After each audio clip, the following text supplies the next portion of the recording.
ભાઈ જ્યારે star point જે હાઈ રેઝિસ્ટન્સ થી ગ્રાઉન્ડ કરેલો હોય તો વાઇન્ડિંગ ને થોડું પ્રોટેક્શન ઓછું મળે છે ન્યુટ્રલ પોઈન્ટ થી વાઇન્ડિંગ સુધી અહીંથી લઈને અહીં સુધીમાં કેટલા પોર્શનમાં તો ધારો કે અહીંયા આગળ આપણી એક આર ફેઝ ની વાઇન્ડિંગ છે એના ઉપર ફોલ્ટ થયેલો છે આના માટે આપણે જે ન્યુમેરિકલ ગણીએ છીએ એના માટેનો ડેટા આપણને જે આપેલો છે ડેટા પહેલા વેરીફાઈ કરી લઈએ કે ભાઈ કયો ડેટા છે તે લખી લઈએ આપણી પાસે શું છે ભાઈ ડેટા લખાવો ચાલો શું છે આપણી પાસે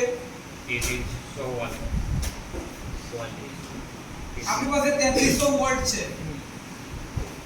ઓલ્ટરનેટરના ઓપરેટિંગ વોલ્ટેજ 3300 વોલ્ટ છે આ તમારી લાઈન વેલ્યુ છે શું છે લાઈન એને આપણે ફેઝમાં કન્વર્ટ કરીએ તો Vp શું થશે VL/√3 જો સ્ટાર હશે તો કયું હશે સ્ટાર કનેક્શન હશે તો આ અને ડેલ્ટા હશે તો VL = P ફેઝ હશે આની અંદરમાં IL = √3 ટાઈમ્સ I ફેઝ થશે જ્યારે અહીંયા આગળમાં IP = I આ બેસિક છે આ ખબર હોવી જોઈએ કે સ્ટાર અને ડેલ્ટા ની ગણતરી માટે જ્યારે કરતા હોય આપણી પાસે અત્યારે કેટલા છે 3300 વોલ્ટ ચલો આગળ 1 MVA 1 મિનિટ એમ્પિયર પાવર નું રેટિંગ કેટલું છે એમ્પિયર માં એટલે S ની value apparent power is 1 MVA volt ampere માં લખો જાય તો 10 ની 6 વોલ્ટ એમ્પિયર યસ ઓર નો હા બીજું વાઇન્ડિંગ નું 3 ફેઝ સ્ટાર કનેક્શન જો એ લોકોએ કહી દીધું છે કે કયું કનેક્શન માં છે સ્ટાર કનેક્શન હોય એટલે મારે આટલી વસ્તુઓ ધ્યાન પર લેવાની છે ક્લિયર ચલો હવે બીજું ઓલ્ટરનેટર નો રિએક્ટન્સ વાઇન્ડિંગ નો રિએક્ટન્સ કેટલો છે ઓકે પરસેન્ટેજ રિએક્ટન્સ આપેલો છે પરસેન્ટેજ x કેટલો છે 15% બીજું ન્યૂટન ના 1.5 ઓહમ ના રેઝિસ્ટન્સ આ રેઝિસ્ટન્સ ની વેલ્યુ છે 1.5 ઓહમ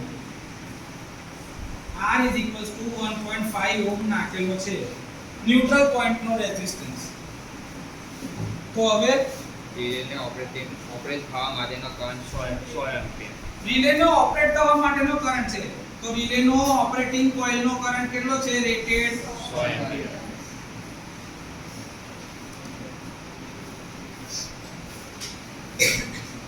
$100 amperes છે તમારી પાસે ઓલ્ટરનેટર ને કેટલા ટકા વાઇન્ડિંગ પ્રોટેક્શન તો કેટલા ટકા વાઇન્ડિંગ ઓલ્ટરનેટર ની જે છે પ્રોટેક્શન થયા વગરની રહેશે ઓકે આ 100 એમ્પિયર તો રિલે નો જે કરંટ જવાનો છે પણ એના માટે મારે સૌથી પહેલા તો આનો ફૂલ લોડ કરંટ તો શોધવો પડશે ને છે પર ફેઝ વેલ્યુ માં આપણે જ્યારે ગણતરી કરીશું તો એ શું હશે 3 Vp * Ip તો 3 * 3300 વોલ્ટ * તમારો Ip તો Ip બરાબર શું થશે 10 to the power 6 divided by 3 * 3300 કેટલો આવે છે કરંટ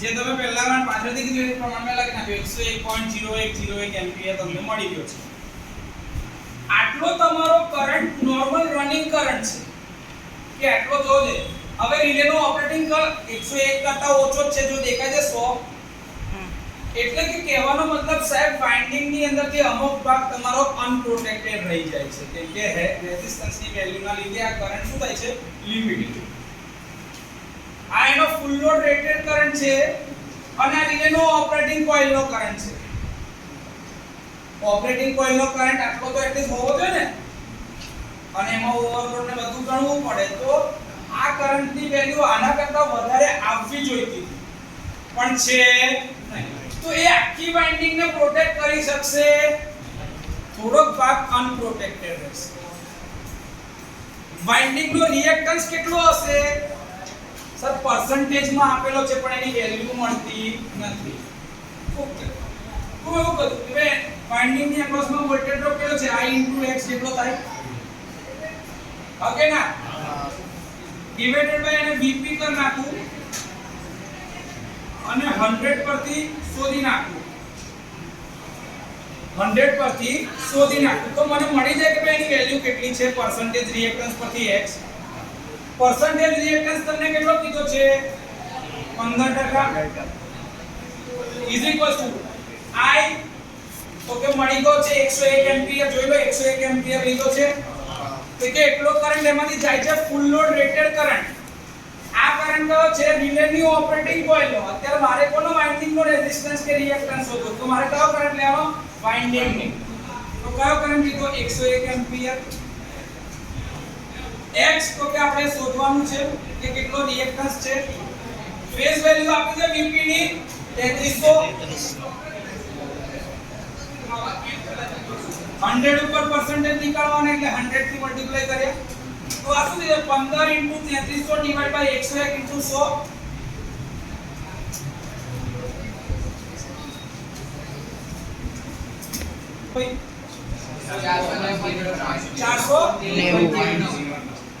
ભાઈ 490.09 પણ સર પરસેન્ટેજ માં હતી એટલે 100 વડે ડિવાઇડ કરવા પડશે ડિવાઇડેડ બાય અહીંયા ડાયરેક્ટલી કરવું હોય તો આ કેટલો આવી ગયો મારો વેલ્યુ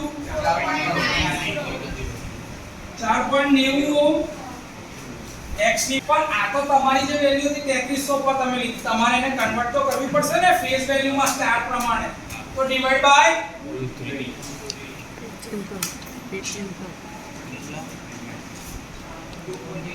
2.82.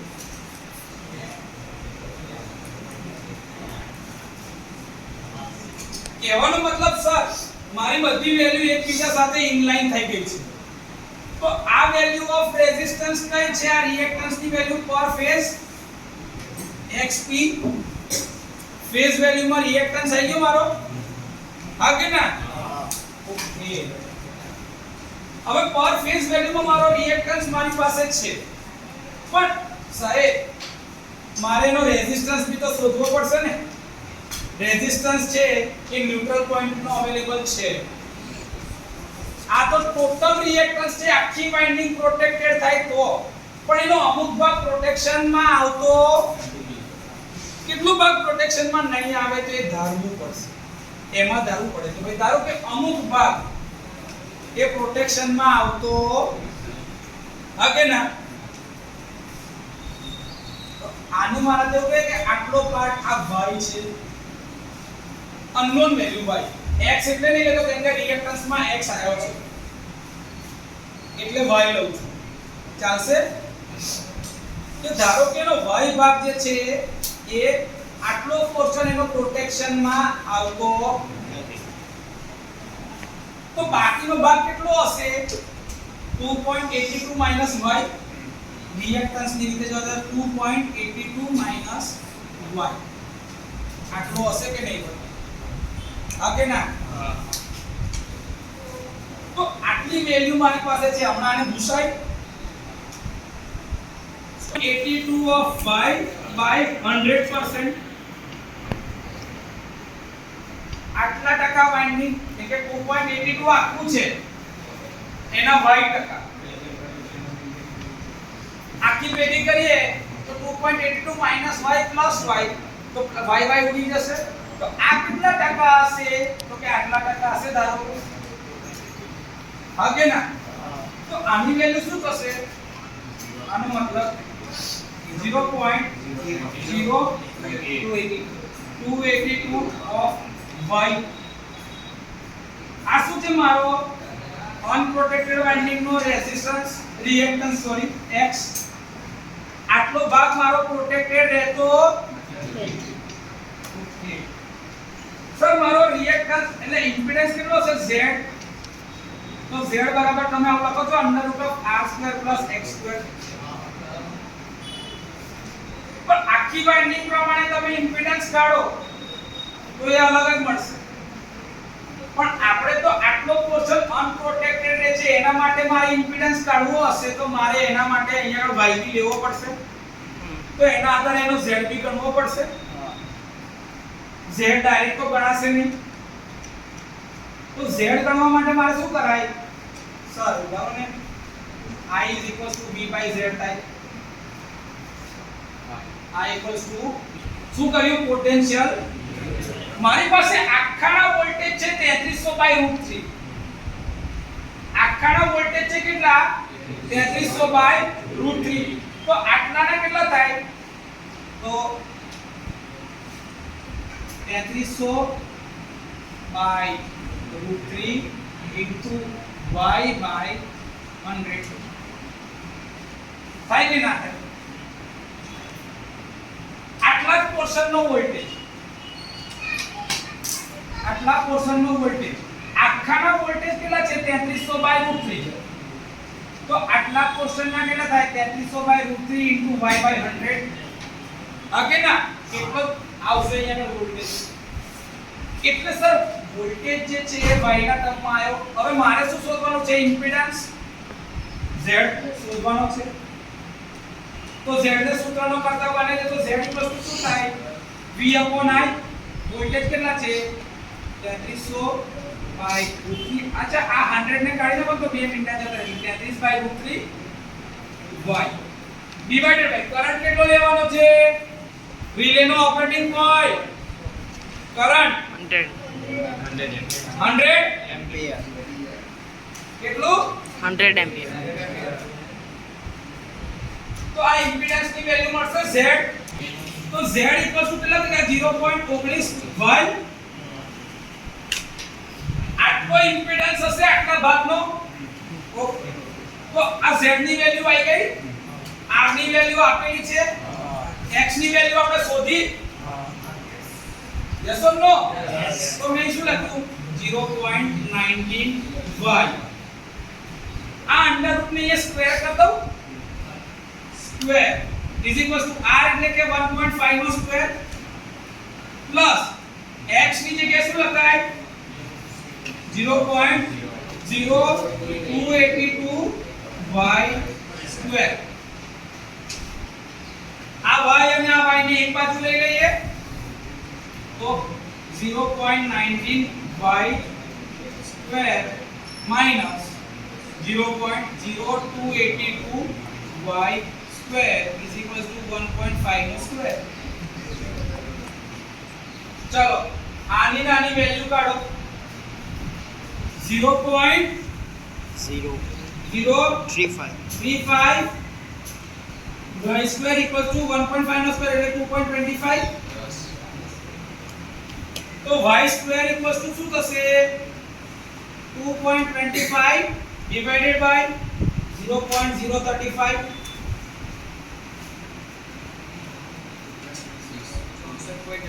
કેટલા 64 પોઈન્ટ એટલે y ની વેલ્યુ શું થશે y અંડર રૂટ ઓફ 64.28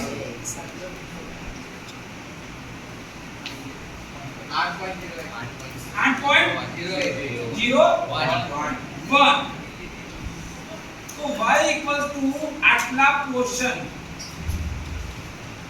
આટલા ટકા વાઇન્ડિંગ 8% વાઇન્ડિંગ અહીંયા આગળથી ન્યુટ્રલ પોઈન્ટ થી આ ફોલ્ટ પોઈન્ટ સુધીમાં 8% વાઇન્ડિંગ બધી બાજુની અનપ્રોટેક્ટેડ રહેશે એટલે કે આ રિલે જે છે એ આ પોઈન્ટ થી લઈને 92% લગીની કોઇલ 92% ઓફ કોઇલ જે છે એને પ્રોટેક્ટ કરી શકશે 8% વાઇન્ડિંગ પ્રોટેક્શન વગરની રહી જશે ક્લિયર કોઈ ડાઉટ ના ખબર પડી આમાં હા